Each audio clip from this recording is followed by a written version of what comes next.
After losing his Senate race to Ted Cruz in Texas, Beta O'Rourke has been having a hard time trying to figure out what he wants to do with his life. I'm not looking at 2020, and in fact, I'm completely ruling that out.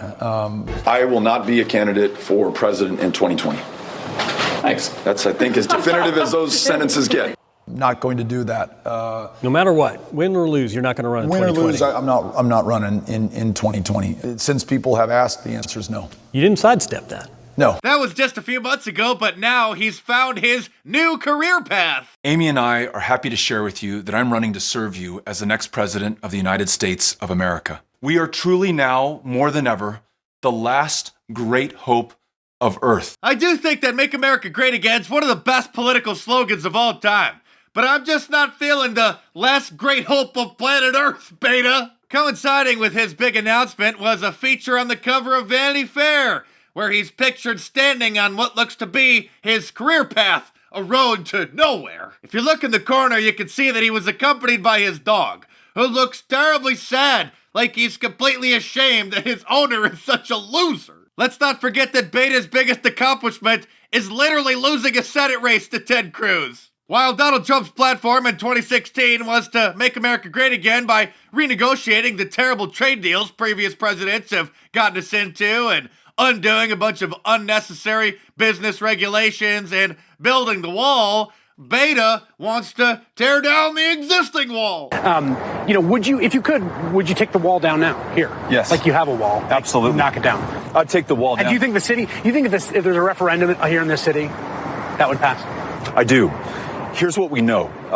We know that you are a moron. Now please continue speaking and demonstrating that to us. We know that walls do not save lives. Walls end lives. Excuse me, sir, but you're saying that while being protected by a giant fence. Poor Beto hasn't even won over the support of the liberals that think progress. You know, it's funny that the key word that for Bernie Sanders 3 years ago was authenticity, right? Now here's a candidate who basically is running as a Latino. He's not running as a Latino, but people think he is, and he's not.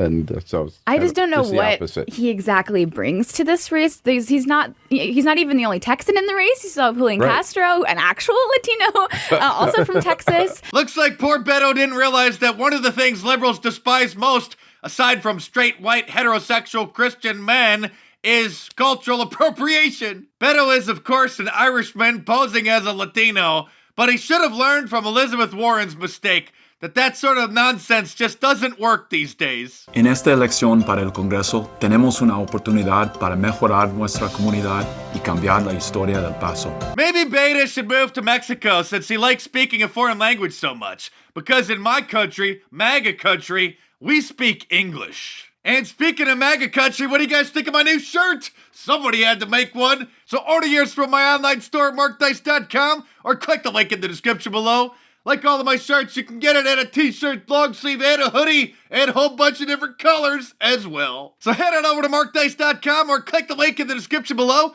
and check them out.